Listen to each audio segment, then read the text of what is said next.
The Part of Africa Radio ekula eri omuntu wa bulijjo yona gyosinzira okulabika nti otwegaseeko weebale nnyo weebalire ddala okubeera nti munnange otugoberera eddakiika zongedde okulabika nti munnange zitambulira ddala ziri 5 zaawukanye ku ssaawa 10 za kawungeezi ka lunaku lwaleero oba lwaggulu olwa lunaku lwaleero naku z'omwezi 25 mwezi gwa mukaaga omwaka 2024 nkwebaza bwebaza okulabika nti munnange otugoberera kyokola kyamannyo nnyini ddala abayita ku www.palfmuganda.com abayita ku mukutu ogwa Facebook wali eri ku palfm uganda abayita ku YouTube channel yaffe ya palfm news abayita ku YouTube era stilo ya palfm dawa ku mukutu ogwa X guyite Twitter tuliko at palfm uganda then wali eri ku mukutu ogwa TikTok tuliko palfm uganda palfm radio rather ku TikTok genda otekemu Pal FM radio then wali ku mukutu ate ogwa WhatsApp enamba kwogenda okuteeka obubakabo eri 07823666 genda maaso n'okulabika nti oteekawo obubakabo tujja kulabika nti bufunira ddala bulungi buli message yonna gy'oyagala okulabika nti oteekako eteekako message kasateba ya ddoboozi message nga mpandiike e text message genda maaso n'okulabika nti ogityping ogiteekeko tugenda kubeera nti munnanga ate tugisomera ddala gye bujja maaso awo batusookere kubiri mu ggwanga erya Kenya bannange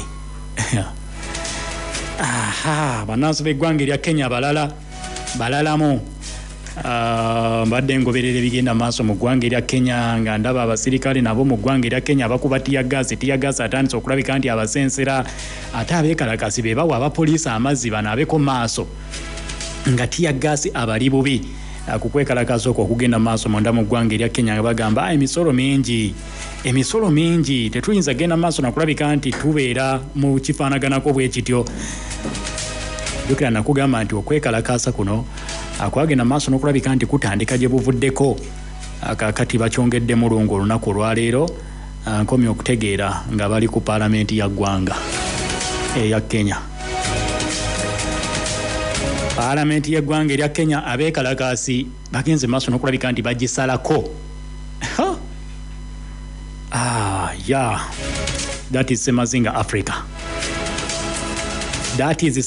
Africa ngenda kulabika nti ngoberera nnyo omukutu ogwa Citizen TV bagende maaso n'okulabika nti batubuulira ebigenda maaso munda mu ggwanga erya Kenya abeekalakaasi nga bagamba if you can you catch me ng'agamba omusirikale bw'oba osobola kale nkwata omusirikale n'amugoba okumufiirako naye nga tasobola kumukwata omuka ogubalagala eno jinja eno muka gubalagala eno jinja eno muka gubalagala byonna ngenda kulabika nti mbikuwa mu details munda mu ggwanga erya Kenya kubanga Kenya lwaki musimbako nnyo essira Kenya wa mugaso nnyo eri Uganda nti kyonna ekigenda maaso n'okulabika nti kitambula mu ggwanga erya Kenya kwekalakaasa kutukosa wano mu Uganda kubanga Uganda nga bwe mumanyi tetulina mwalo tweyazika kujja bannaffe ebyamaguzi bituukira Kenya Mombasa gye biva ogenda maaso n'okulabika nti bijja wano mu Uganda either from Busia ne bigenda maaso n'okulabika nti munnange biyingira wano mu Uganda mafuta byamaguzi eby'engeri zonna bigenda maaso n'okulabika nti munnange biyitaawo byonna tugenda kulabika nti tubitegeera lwaki Kenya beekalakaasa ab'oludda oluvuganya bo bavuddeyo ne bagamba nedda etteeka ffe tulisazizzaamu finance bill efuuse finance bill bannansi ba Kenya bagamba tetusobola kuwangalira mu nsi esasula musolo mungi bwe gutyo omusolo gwabayitiriddeko bo ne bakiteeka ku level ya kwegugunga kwekalakaasa ngezaako okugoberera Citizen television wano ey'eggwanga erya Kenya n'emikutu gya Kenya egy'enjawulo egya TV bono weewuunye babiweereza live ku mikutu eyewaabwe mu ggwanga erya Kenya kwekalakaasa bannamawulire nga baripootinga abantu bangi bakubiddwa emigga egitagambika balinga abali mu vita ey'amaanyi munda mu ggwanga eryo erya Kenya update ezigenda maaso n'okulabika nti zijja buli ddakiika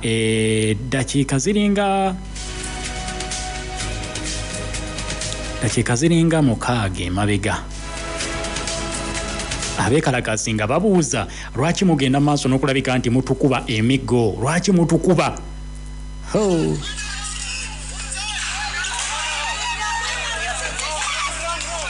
kibooka enyooka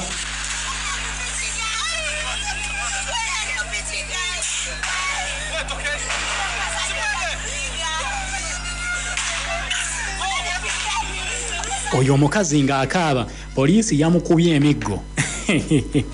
Poliisi y'eggwanga erya Kenya, jjukira poliisi ya Kenya bambalanga amagye ga wano, bambala kibomboola. Kaakati bakulaga omusikale wa poliisi ng'agenda maaso n'okulabika nti amukuba emiggo, ne bagamba kaakati mutukubira ki, lwaki ogenda maaso n'okulabika nti okuba, why are you beating us? Abeekalakaasi nga balaajana bagamba lwaki mugenda maaso n'okulabika nti munnange mutukuba. Bano babakuba lwagenda maaso nti munnange beetaba mu kwekalakaasa mu ggwanga eryo erya Kenya.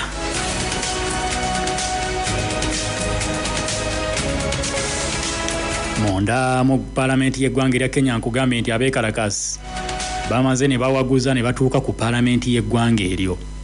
Amaka g'omukulembeze w'eggwanga President William Ruto gakuumibwa butiribiri. Butiribiri ebyokwerinda byagenze maaso n'okulabika nti munnange binywezebwa. Amasasi gawuliddwako nga ganyooka mu kizimbe ekya palamenti ey'eggwanga erya Kenya nga bagamba mwe babakamu aba palamenti mwe mwayisa finance bill eno tetuyinza genda maaso n'okulabika nti tubakkiriza. Kwekalakaasa kwa Kenya kulabika kati kususse ogw'omulamuzi. Ebigoberedde ku palamenti ya Kenya mawulire galaga babadde bagezaako kugikumako omuliro bannansi ba Kenya si muzannyo. Twongere okusabira Kenya kuba nkugambye nti ya mugaso nnyo eri ffe bannayuganda. Ebigenda mu maaso oteekwa okubigoberera gwe nga munnayuganda kubanga Kenya bwe tubanga tetukyasobola kuyisayo byamaguzi, of course wano biba birina kulinnya biba bya bbula. Bwe tugamba okubijja munda mu ggwanga erya Tanzania olugendo luba luwanvu still. So twongere okusabira eggwanga erya Kenya mu bitundu ebyenjawulo kwekalakaasa kugenze maaso n'okulabika nti kusaasana. President William Ruto yabadde yavuddeyo n'ategeeza nti agenda kutuula n'abeekalakaasa ayogere nabo babeereko enzikiriziganya gye bagenda mu maaso n'okulabika nti munnange batuukako.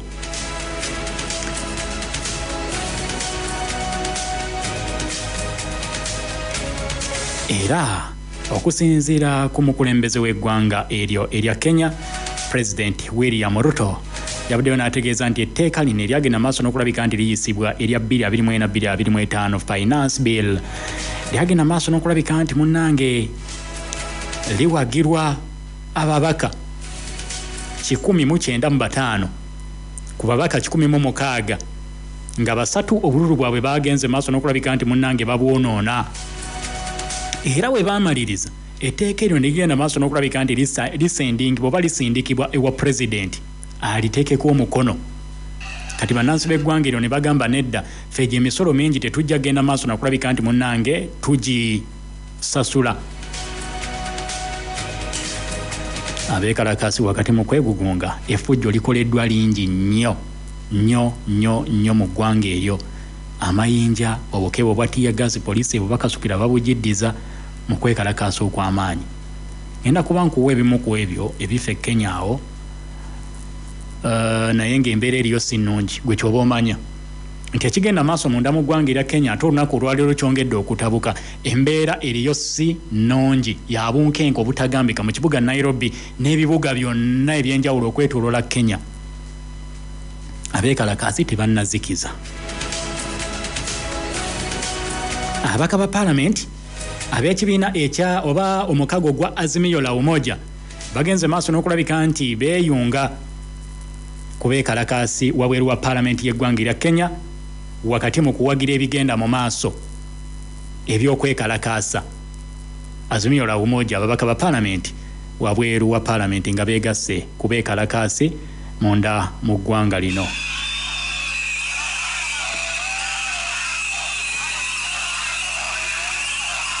Abo abantu bawulira abangi beekalakaasi. Abo beekalakaasi balinga buwuka bayitirivu beegatiddwako ab'oludda oluvuganya nga bagamba nedda. Poliisi egezaako okubakkakkanya okubakubamu omukka ogubalagala okukontaininga embeera naye kirabika nga kikyababeeredde kizibu. Abeekalakaasi bangi bawagirwa ab'oludda oluvuganya sibeeboka waliwo ebibiina ebyenjawulo ebibeegaseeko bannamateeka n'abantu ab'enjawulo nga bagamba nedda eno finance bill bo tebagenda kugikkiriza. Pulezidenti yabagamba nti eggwanga libanjibwa ssente nnyingi, mukkirize musasule omusolo tusobole okuvvuunuka ekizibu ekyenguzi, obukenuzi, esente ezabulankanyizibwa. Gavumenti y'eggwanga erya Kenya bagibanja kumpi obukadde 8 obwa biliyoni za dola, $80 billion zibagenda maaso n'okulabika nti munnange bababanja mu mabanja ag'enjawulo. Kati omukulembeze bwe yajja n'abagamba nedda tetuleka kubeera mu ggwanga lifaanaganako bwe riti, mulimu abantu bangi abaavu, tubateekemu ssente mwabakola, tubajjeko omusolo tuzimbire abatalina mwasiri z'amayumba, tubajjeko omusolo tusobole okusasula ebbanja ly'eggwanga. Bannansi b'eggwanga erya Kenya bagamba newankubadde kusasula mabanja naye ezo ssente nnyingi era tebagenda kugenda maaso nakulabika nti munnange bazisasula, bagamba mpitirivu teziteekwa kubeera nti munnange zibajjibwako. Ogenda kukkiriza tugende mu adhaani ey'ekitiibwa bwe tuvaayo nga tumaze okuyimirizawo esswala eya aswili. Nkomawo nkubuulira ebifa e Kenya byennyini amawulire agavaayo abeekalakaasi nga bagezaako okulumba paalamenti. Ab'ebyokwerinda bafuba nnyo okulaba nti babaziyiza naye bagamba nedda. So mu ssaala zo zonna nkugamba esabira Kenya olw'omugaso gw'eyina eri eggwanga erya Uganda. Tuli mu mpulidde Kamenya 17 Part of Africa Radio. Nyinza okutuusaako agamu ku maloboozi agabye bigenda maaso mu kibuga Nairobi eky'eggwanga erya Kenya. Mukulembeze Raila Odinga kikyagenda maaso n'okulabika nti ategeeza n'ab'omukago gwe ogwa Azimio la Umoja. William Ruto agamba ki? Abaka ba paalamenti ab'enjawulo bagamba ki? Abakulembeze ab'enjawulo mu ggwanga erya Kenya bagamba ki? Lwaki bino bigenda mu maaso? Abeekalakaasi bagamba lwaki beekalakaasa? Tugenda live, komawo. 7.9 Pal FM ekkula ery'omuntu wa bulijjo. Eno ye Ayatel Kursiyu ng'ekutuusibwako abafamire ya Muhammad Kigozi esangibwa Poland ne Switzerland. Adhan ku 17 Pal FM ekuleeteddwa BMK Group of Companies nga bali wamu ne aba Elimat Industries Limited abakuleetedde emifaliso gya Nice Form emigumu era nga miwangaase mu buli kika. قال رسول الله صلى الله عليه وسلم يغامب مبكا وا الله okusaasira kwa Allah kubeere kuye n'emirembe. إذا سمعتم المؤذن bwemba mulidde omwazinyi faqulu mithla ma yaqulu almu'adhdhin muddemu ng'omwazinyi bw'agamba Allahu akbar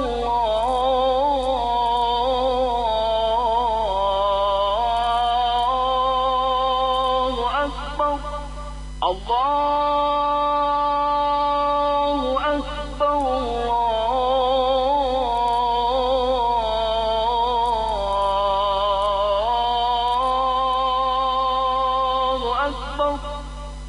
أشهد أن لا إله إلا الله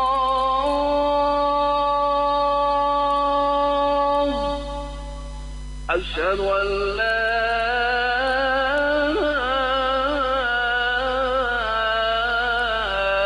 إله إلا الله أشهد أن محمدا رسول الله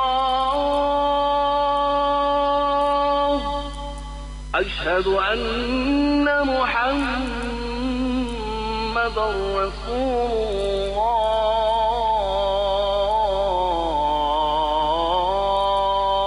الله حي على الصلاة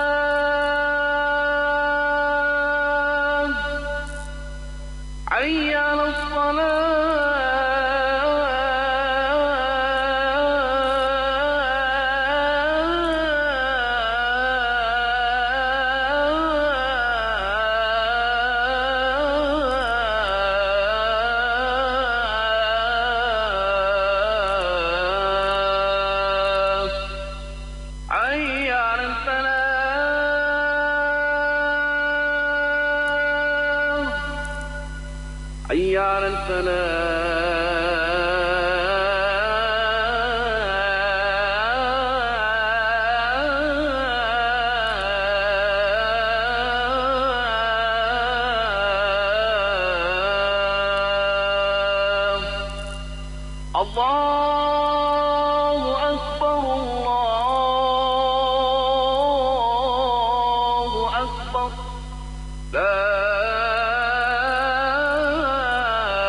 Mwenda Pal FM ekuleteddwa BMK Group of Companies nga bali wamu aba Elimat Industries Limited abakuletedde emifaliso gya Nice Form emigumu era nga miwangaze mu buli kika. Balina emifaliso gy'ababebe egy'abaana b'amasomero abafuka ku buliri abakadde n'emirere mingi ate nga ne bbeeyi nsamusaamu. Gwayagala okusobola emifaliso bbeeyi ne bakusuubuse bakubireko ku ssimu ku nooti 74 nooti emu 9954 wamu ne nooti 78 nooti 56 35 Edduwa ya Adhan ku 107.9 Pal FM ekkula ly'omuntu wa bulijjo. La ilaha illa Allah.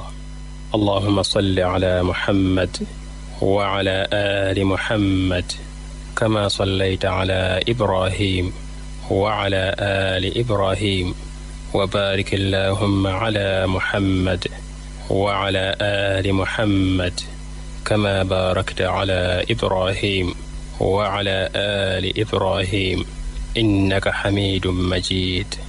رضيت بالله ربا وبالإسلام دينا وبمحمد صلى الله عليه وسلم نبيا. اللهم رب هذه الدعوة التامة والصلاة القائمة آت محمدا الوسيلة والفضيلة ودرجة الرفيعة وابعثه مقاما محمودا الذي وعدته.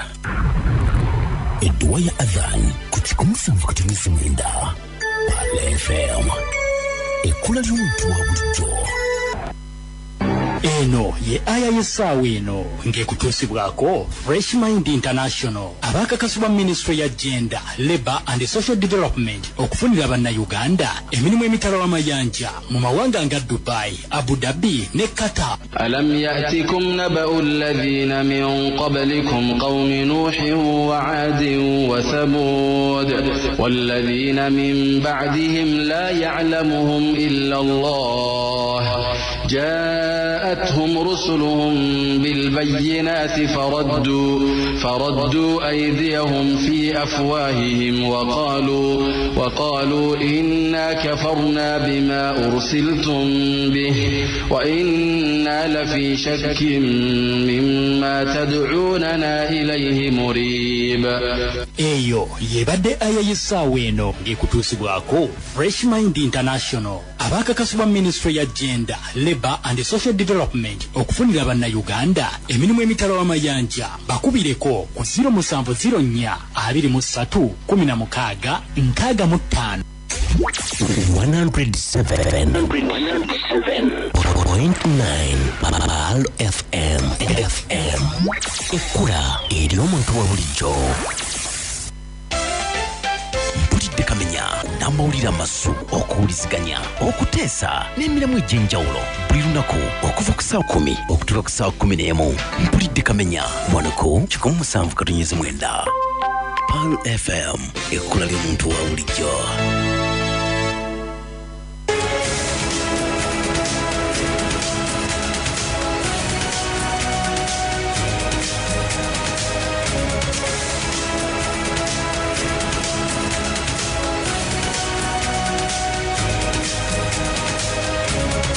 Kumi mumusomba katenze mwenda Pal FM ekkula ery'omuntu wa bulijjo. Mwebali nnyo mwebalire ddala yonna gye musinzira nate okubeera nti mukyatwegasseeko.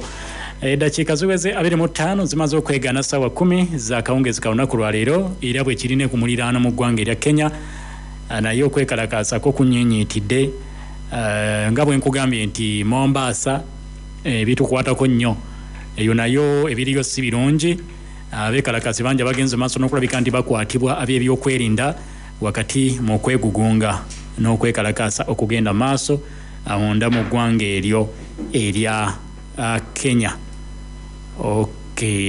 Katono nnyo tufune ku ebyo ebitonotono ebigenda maaso munda mu ggwanga eryo.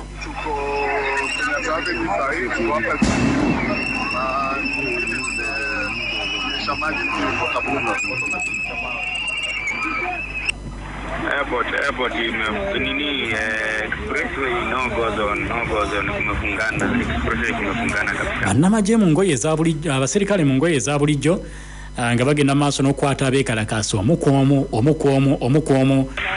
okulaba nti waakiri batangira okwekalakaasa okulabika nti kumunange kweyongera. Bino byabaddewo essaawa nga 3 emabega. Wanajifanya wanajua yani mambo ya Mike, lakini sasa mtu anasema watu wanaongea mingi na mtu anaongea mambo yenye reason. Bawulira ebibwatuka ebyamaanyi munda mu ggwanga eryo ebyakedde ku makya g'olunaku olwaleero nga okwekalakaasa kugenda maaso n'okubeera nti munnange kutambula na bino gye bibadde.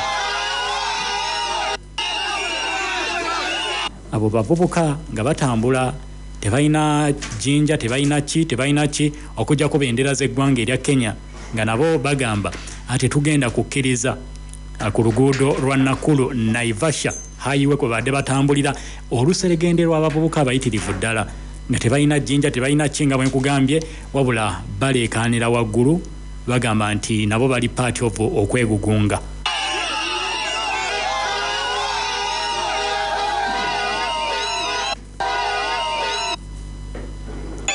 Eggwanga erya Kenya wabula zigenza okwera ssaawa nga 7 ez'emisana g'olunaku olwaleero ng'okwekalakasa kwongedde okulabika nti kunnyinnyiitira. Tugenza okuyingira ssaawa 8 nga abantu bongedde okwekalakasiza ddala, poliisi ng'eyongeddemu obukambwe era tuzzeemu okuwulira nga bano bagenze ku paalamenti ya ggwanga nga bagituuseeko abeekalakasi, ekyobulabe ennyo eri gavumenti y'eggwanga erya Kenya era olutuuseewo ne paalamenti ne bagezaako okugyokya abeekalakasi ab'eggwanga eryo.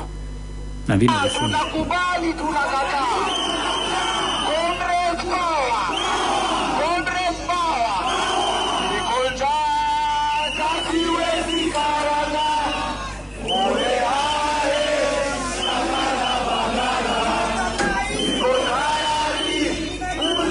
Abo bannansi ba ggwanga lya Kenya nga bagenze maaso n'okulabika nti munnange beekunga mu kwekalakaasa okugenda mu maaso munda mu ggwanga eryo. Bwe bityo bigenda mu maaso n'okulabika nti bitambula mu ggwanga lyabwe. Kati nno ab'oludda oluvuganya bo bagamba tebagenda kulabika nti munnange bazikiza era bano ba MPs ab'enjawulo wadde bagenze maaso n'okulabika nti munnange bayisa amendments mu financial bill eno nga eri mu final phase.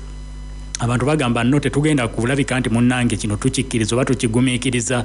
Ekibiriddeko aba Aziola Umoja okugamba nedda ffe tuli part ewakanya finance bill eno era nkugambye bano bamaliriza nga beegasse ku beekalakaasi okugenda maaso n'okulabika nti bawakanya ebikolebwa gavumenti eri mu buyinza mu ggwanga eryo erya Kenya.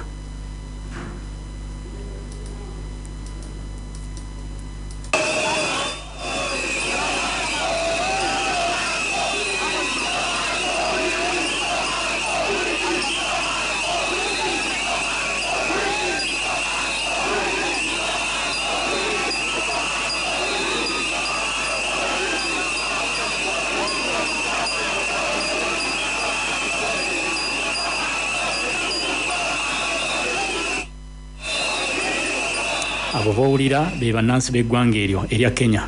Poliisi nga bayitirivu nnyo era nabo baliko abeekalakaasi be bagenze maaso n'okulabika nti munnange bakwata mu kwekalakaasa kuno luseregende lw'abavubuka abakwatiddwa oluvannyuma nga bagamba nti bano babadde mpagisa eddugge mu kwekalakaasa n'okukola effujjo ery'amaanyi. Ebintu bingi byonooneddwa ku paalamenti y'eggwanga eryo. Tulinda abakulu mu byokwerinda ab'eggwanga erya Kenya ki kye bagenda okusobola okulabika nti munnange bakomentinga ku bigenda mu maaso awo. Abo namungi wa muntu poliisi neeyiibwa mu bungi n'ebimotoka ebifuuyira amazzi ebikuba kkala okujja okulaba nti wakiri basobola okumakinga abadde yeekalakaasa kikuba kkala ya pinki ne bakutegeera nti ddala kituufu ono abadde mwekalakaasi naye nga bo babadde bangi nnyo ebitagambika era bakyali bangi nnyo ku paalamenti y'eggwanga eryo. Twongere okubasabira ababaka ba paalamenti aba Azimio la Umoja nabo beegase wabweru wa paalamenti ogenda maaso n'okulabika nti munnange beegugunga. Sofa ebitongole bikuuma ddembe mu ggwanga erya Kenya tebannaba kukozesa nnyo lyanyi ly'amaanyi, tebannaba kukozesa nnyo. Sisi kama senators wa Azimio, we are standing in solidarity with the members of the National Assembly. Kusema hii maneno bila tumeongea. Oyo ayogera be bammemba ab'ekibiina kya Azimio la Umoja agamba ayogera Luswahili. Huzaifa manyi Oluswahili onyambeko wano, manyi twabeeranga mu kirasi z'Oluswahili nze nga nze ndeeta ennoni buli kaseera eggwawo bwenfuluma ne basoma ekigambo ngenda okudda nga bakimaliriza. Sisi kama senators wa Azimio, we are standing in solidarity with Fenga ba senators okuva mu kago ogwa Azimio akonkalobi members of the National Assembly. Kusema hii maneno bila tumeongea. Ruto has got only 2 options. Ruto asigaza options bbiri. Tumuwadde options bbiri. Tumuwadde ebyokulondako bibiri William Ruto oyayogera wa Azimio la Umoja. Drop this thing or leave office. Hakuna maneno mengine. Ni hiyo tu peke yake. Kusema hii maneno bila tumeongea. Ruto has got only 2 options. To drop this thing or leave office.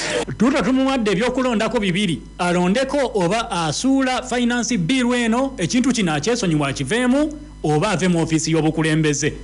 Mubaka wa Azimio la Umoja abadde mukambwe nnyo yagenze maaso n'okulabika nti munnange annyonnyola ng'agamba Ruto tumuwadde options ziri bbiri, either agende maaso n'okulabika nti munnange ava mu office eno oba agenda maaso n'okulabika nti ekintu kino kyeyatandika akyesonyiwa akiveemu oba ave mu yaafiisi bagimuggyemu bo nga bannansi b'eggwanga erya Kenya.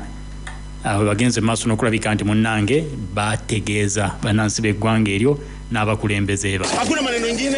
Ni hiyo tu peke yake. Sisi tunasema maseneta wa Azimio na wabunge wa Azimio. Sisi tunasema kama wabunge wa Azimio. Tunasema hii bili ya fedha hatuitaki, ni lazima iamuke chini kama iondolewe kabisa. Sawa? Uko na nyinyi. Tunasema kama JMC. Hata kiba tuwapigie pia na watumalize.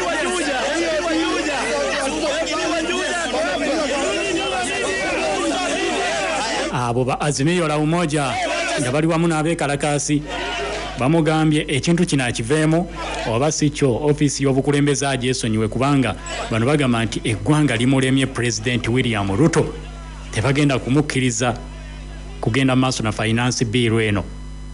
Abo baludda luvuganya gavumenti ey'eggwanga erya Kenya effujjo nkugambye nti lingi erigenze maaso n'okulabika nti munnange likolebwa.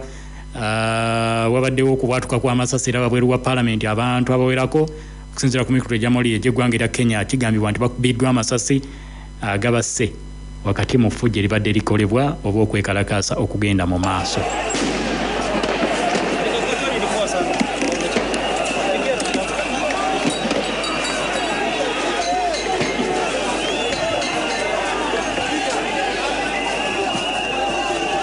Abo bowulira sound omungi bwatyo wabeekalakaasi abagenda maaso n'okulabika nti basitula amaloboozi gaabwe nga bawakanya ebigenda maaso amonda mu ggwanga eryo erya Kenya gye tukyali. Awo abo badde Mombasa olunaku olwaleero bakulaga ekikka ekiddugavu mu bbanga omu kokasukirwa ekitongole ekya poliisi nga bagezaako okugukuba mu beekalakaasi basobole okulabika nti munnange babuna emiwabo naye mulimu n'abasikeeti mu beekalakaasi b'eggwanga erya Kenya mulimu n'abavuga sikeeti bakutte bendera z'eggwanga erya Kenya baziwanise mu bbanga. Byatandikanga ebyokusaaga naye birabika nga byongedde okulabika nti bijjamu omuzinzi wakati nga abeekalakaasi bagamba tebagenda kukkiriza finance bill eno.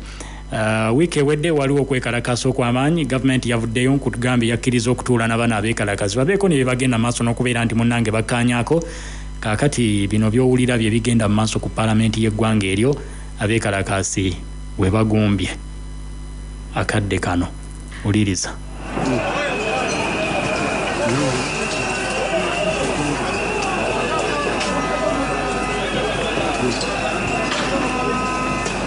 Washaingia huko ndani tena.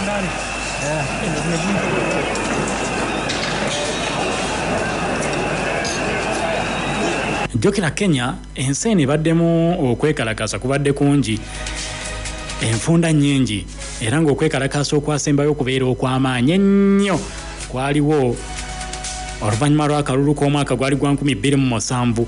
buli omu kwatasobola genda maaso nakulabika nti munnange yeerabira mu ggwanga eryo erya Kenya. Ebbanga lyonna babadde beekalakasa 2017 waliwo okwekalakasa era nga bawakanya ebyali bivudde mu kulonda, naye kati zino ensonga si za akalulu. Zino ensonga bagamba za bannansi ba ggwanga lya Kenya be basula amaloboozi gaabwe okwogera ku bigenda mu maaso mu ggwanga lyabwe, nti emisolo gibadde gibasutseeko egibasoloozebwa n'ebintu ebirala ebigwa mu kkowa eryo nga tebayinza kugumiikiriza. Paalamenti bano olugisazeeko gye bigweredde okuddamu okulaba nga muliro ku paalamenti era ebimotoka ebizikiriza omuliro ne bijja okubaako engeri gye bitaakirizaamu.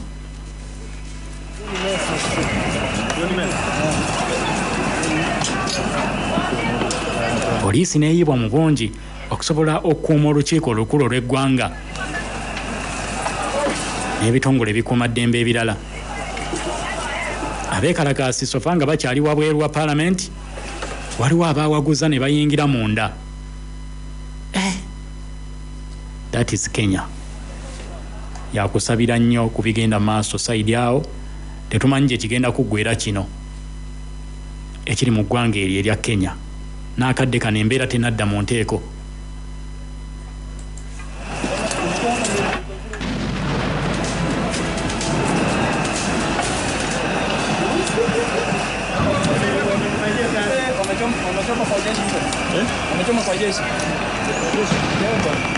Byebyo ebifaayo munda mu ggwanga eryo. Tugenda kwongera okulabika nti tukuwa updates ez'enjawulo ku mbeera nga bwefaanana, wabula nagambye nti omuggo gwanyooseenyooseemu okodda emisana awo nga poliisi ekambuwaddemu. Bye bino by'osubiddwa wali nga tugenda mu adhaani y'ekitiibwa.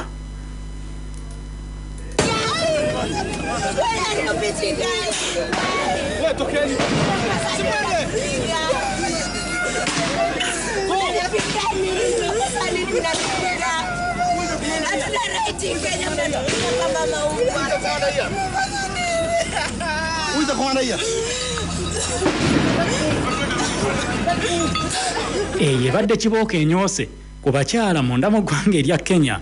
Omukyala n'agamba lwaki mutukuba emiggo. Omusirikale n'amugamba muve wano mutambule mugende, mukola ki wano? Nti mutukubidde bwereere, tetubadde mu beekalakaasi. Mukazi n'akaaba ne batuula wansi bonna ne basiita n'ebigere.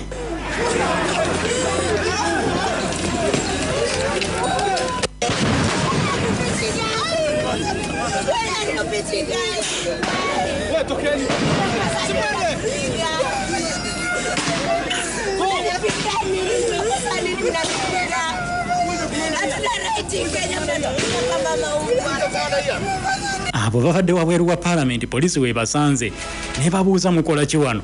Kibooko n'egenda maaso n'okulabika nti enyooka ku beekalakaasa abo mu ggwanga erya Kenya. Emikutu gy'amawulire egy'enjawulo gyonna kati kye gitunuulira: BBC, Al Jazeera, CNN, African News n'emikutu egy'enjawulo bonna kati amaaso n'ebizungirizi babitunuuliza ggwanga lya Kenya. Badde ndaba wano emitwe mukutu gwa CNN agenda maaso n'okulabika nti munnange guripootinga, BBC egenda maaso n'okulabika nti naye ripootinga ekintu kyekimu. Ebigenda maaso mu Kenya bonna bagamba paalamenti y'eggwanga erya Kenya abeekalakaasi badde bagezaako okugyokya oba bagiteekedde omuliro ku kitundu ekimu.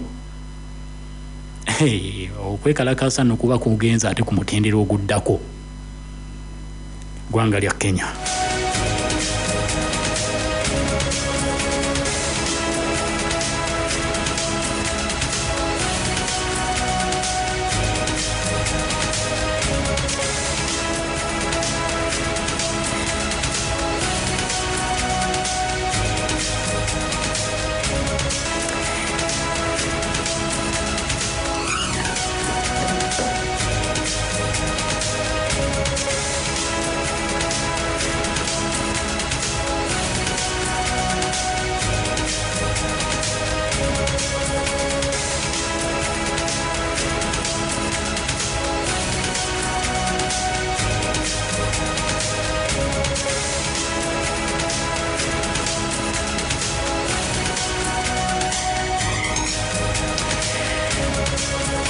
so nga batutunulira embeera n'ebigenda maaso munda mu ggwanga erya Kenya kiriza nsooka enkujjukize bannaffe aba Alifel Millers bakutegeeza nti bakolera eŋŋaano eya Tembo baking flour bagamba nti eŋŋaano eno nnungi ya mulembe eri ku bbeeyi ntono ddala era nga mpoomu okuzaama ejjira mu bika ebyenjawulo balina super white bakers flour ng'eno nnungi nnyo ate era mpoomu eri ggwe asiika amandaazi oyagala kukola cake oyagala kukola bugaati butono saako n'emigaati eminene bagenda kubeera nti munnange bakuyambirako ddala ku ŋŋaano eyo ng'okozesa eŋŋaano eyo eya super white bakers flour kosa n'eŋŋaano eya home baking flour eyo nnungi nnyo era gwe ayagala okukola chapati sumbuusa kosa ne daddies gwe ayagala okusuubula nabo basange ekabojja wali kukuba erigenda ku Dinovo oba okubakubirako ku namba eya 0704217511 0704217511 oba ku 0701 abiri mu mukaaga nkaaga amakumi asatu 0701 be bannaffe abo aba Alifel Millers abakolera eŋŋaano ya Tembo baking flour.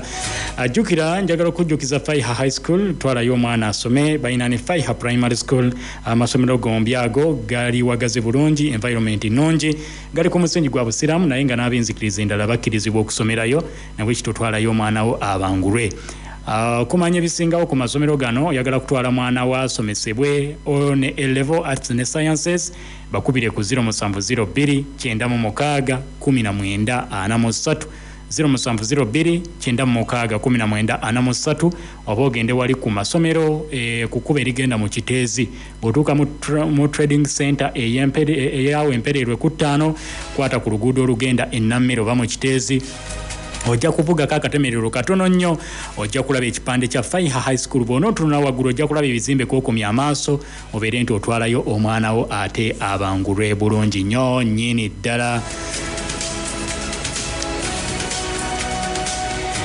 Ate bannaffe aba Stella Collections bongera okutegeeza nti bakuleetedde engoye z'obusiraamu ez'omulembe ate nga ziri original ziva mawanga nga Turkey n'eggwanga erya Misiri nga ziri original balina engoye z'osobola okugenderamu mu office ne ku mikolo egy'enjawulo bakuleetedde obukaaya babuyite veils ennungi okuzaamamu kala ne sizes ez'enjawulo bakuleetedde ne sharia z'abaana b'amasomero zonna bazirina basangibwa wali eri ku Mutasa Kafeeru mu basement shop number 08 oba bakubireko ku 0758 0758 oba ku 0782961663 be bannaffe abo aba Stella Collections bagamba nti buli lugoye lwogula balukuwadde ku discount nabwe kitogenda ofune engoye zaabwe nungi nnyo okuzaama ate gwayagala okugenda emitala w'amayanja okuba ekyeyo ng'ogezezzaako enfunda nnyingi naye nga tebitambula bulungi banno aba KHM International Consultants bano bakafulumu okufunira emirimu emitala w'amayanja bagamba emirimu gy'obadde onoonya ebweru w'eggwanga bagikuleetedde balina emirimu egy'aba bike delivery boys mugenda kulabika nti munnange muvuga pikipiki weetaaga kimu kubeera nti pikipiki ogimanyi bulungi ogende maaso n'okubeera nti munnange weewangulira omulimu ogwo ogende emitala w'amayanja okole ensimbi. Balina emirimu egy'aba security guards kosa ne ba general cleaners kosa ne ba maids nga mugenda kukola Saudi Arabia ba maids bali bagenda Dubai ba bike delivery boys ba security guards ne ba general cleaners bagenda mu ggwanga erya UAE kibuga Dubai kosa na wali ate Saudi Arabia batwalayo ba maids baana mwagala kukola mulimu gy'awaka mu nnyumba ez'enjawulo osobola okugenda ne weewandiisa ku KHM International Consultants wali ku Kyennabulagala oba bw'oba obeetaaze abakubire ku namba eya 074317 sembyawo 8 074317 sembyawo 8 be bannaffe abo aba KHM International Consultants oba ku namba ya 0700 000 0777 0700 0 emirundi 3 7 emirundi 3 gendayo osobola okubeera nti munnange ate weefunira omukisa ogwo ogw'okugenda okukolerako emitala w'amayanja ate osasula omusaala omusava ddala. Nabwekityo bagamba nti abakozi abo bemmenye babeetaaga mu bwangu ddala mugende musobole okulabika nti ate mukola akasimbi emitala w'amayanja. Akadde kagenda maaso n'okulabika nti munnange katambulira ddala mu gye bujja maaso awo nja kulabika nti nkufunako.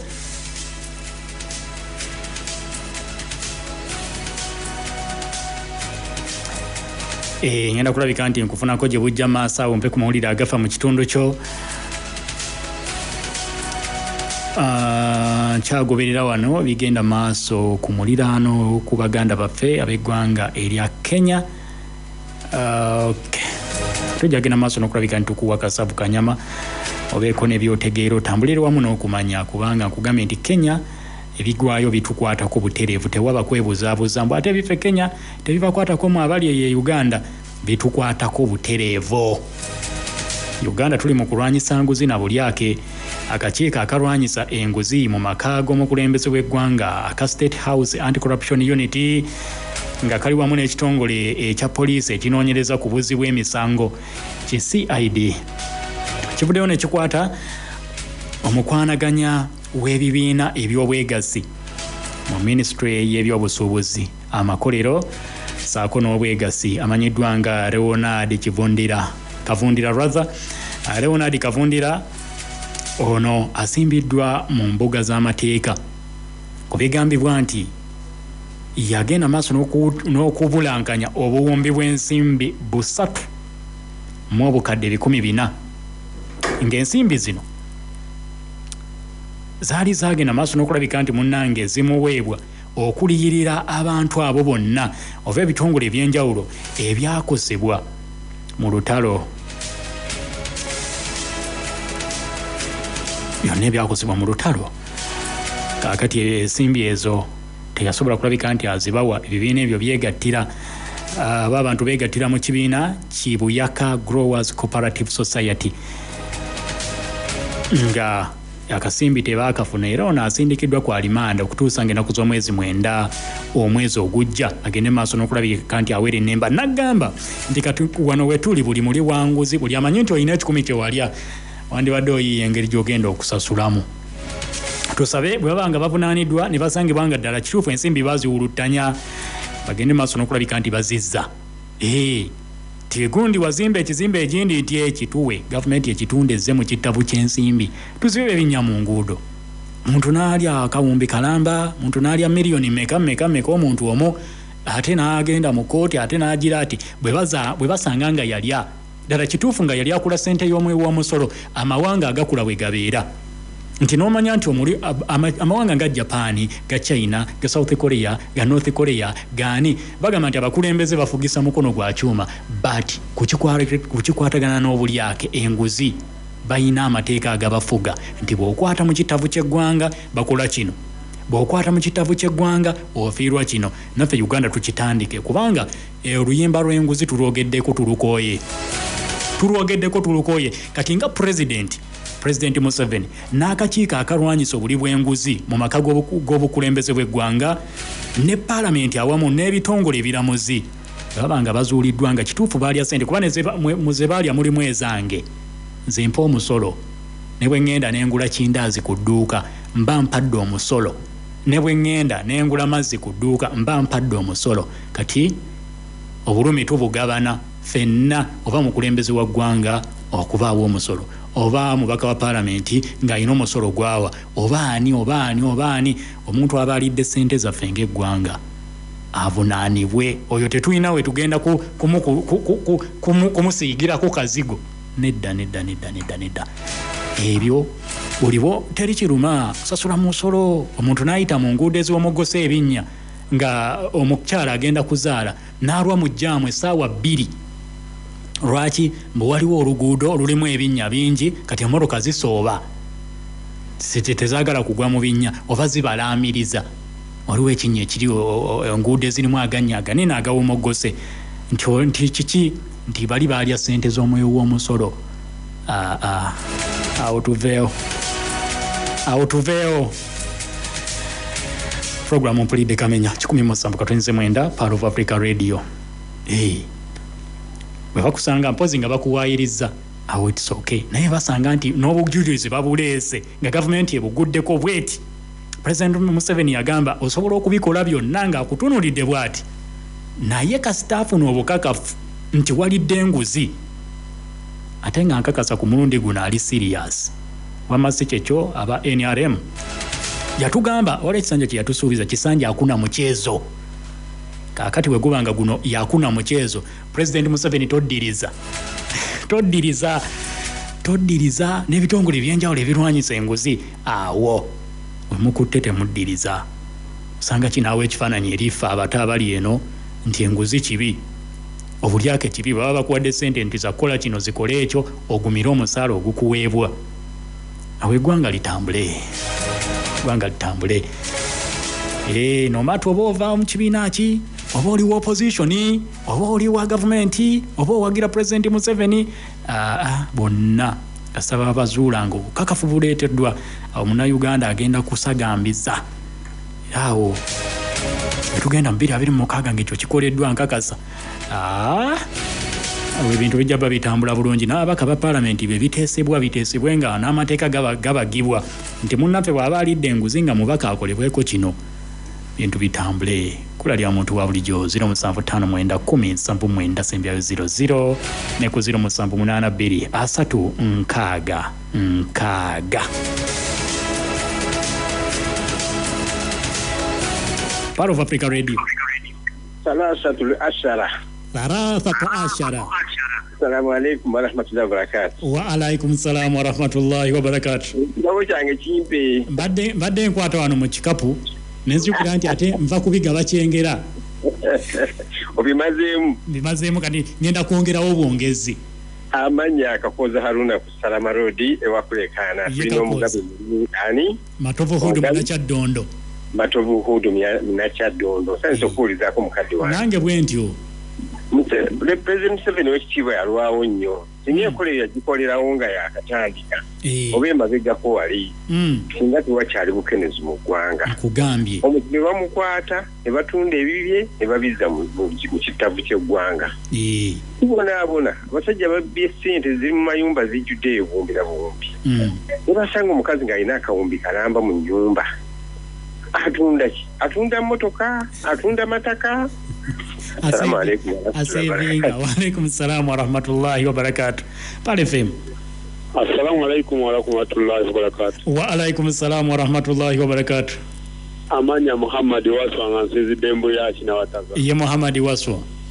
Amawulire agali eno.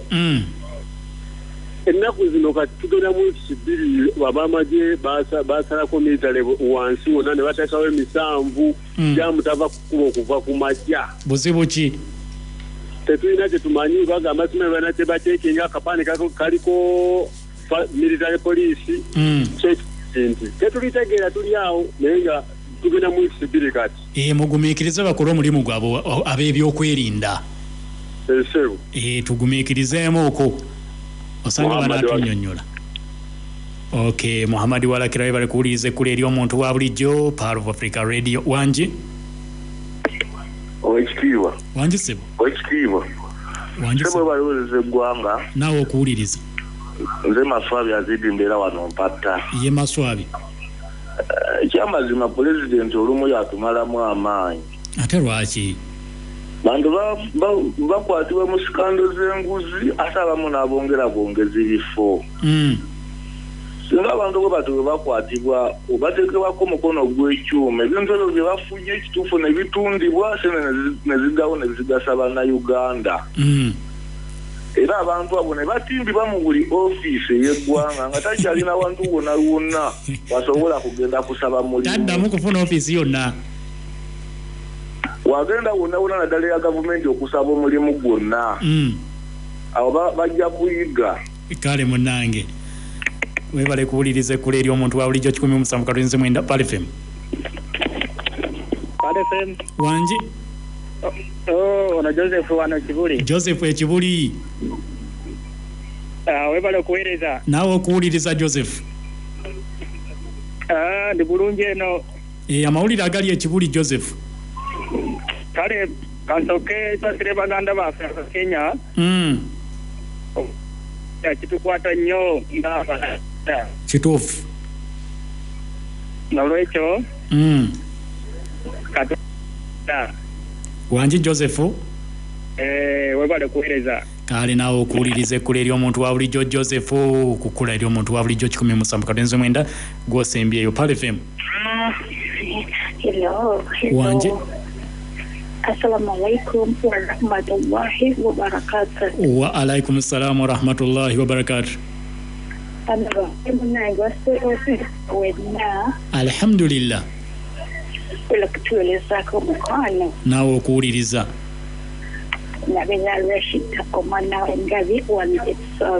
Rashid ekisaasi gulire eriri ekisaasi awo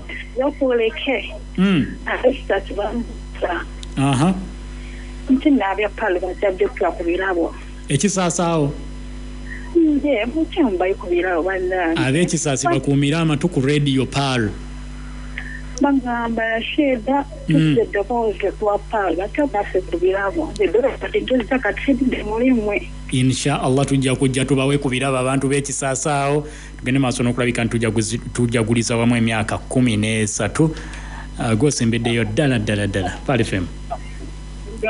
Wangi naawe okuwuliriza sonyiwa akayisemu amanya Mandela enamuŋŋoona yes empeereza nsufu kamala obukamazi amiina enzikiriza nkutegezeeko waliwo omuganda wange bamuyita Chairman Nyanzi Joseph aligaweesa makumbi oyo ye yeesowoddeyo okubeera omunonozi waffe kuba kansa LCC 2026 doza yawulira omulanga nga tulaaja n'embeera yeesowoddeyo Chairman Nyanzi aligaweesa makumbi akadde katukute Mandela namuŋŋoona ogenda kukkiriza tetugenda kuweza okusukka wano okujjako okulekera ow'amawulire mu bufunze agende maaso n'okulabika nti ate agakutuuza akamasimu gakyayaka but sisobola kusukkawo wano ebisigadde n'ebinaagoberera ku bigenze maaso mu ggwanga erya Kenya ekiro ku ssaawa kasita zikoona 3:30 ez'ekiro bwe kapa ng'otega ekkula ery'omuntu wa bulijjo ngenda kukomawo mu full swing nkuwe byonna okwekalakasa gye kuwungeredde bwe binaaba biwedde bwe binaaba bikyagenda maaso mbikuwe byonna nawa gye kivudde yonna finance bill kyeki lwaki yaleeteddwa lwaki bannansi b'eggwanga erya Kenya bagikuba ab'oludda oluvuganya bagamba ki babaka ki abagiyisizza lwaki bagiyisizza byonna tujjagenda maaso n'okulabika nti tubitegeera mu Mama Africa wali eri ekiro waswa ebugerere weebale kuwuliriza ekkula ery'omuntu wa bulijjo ogambye nti bannansi b'eggwanga erya Kenya eva babeera serious ate babeera determined okay n'ogamba nti bannayuganda nabo okay okulwanyisa enguzi mu Uganda ogambye nti twetaaga kukwatira wamu enguzi tugirwanyise okay n'ongamba nti obadde okimanyi nti do you know that all Ugandans are corrupt nti bannayuganda ffenna tuli bali banguzi mbadde sikimanyi waswa ebugerere weebale kuwuliriza onagambye salamu alaikum omugenyi Idrisi Kuzai enamagoma ogambye nti weebale gambe Katonda weebale gambe Katonda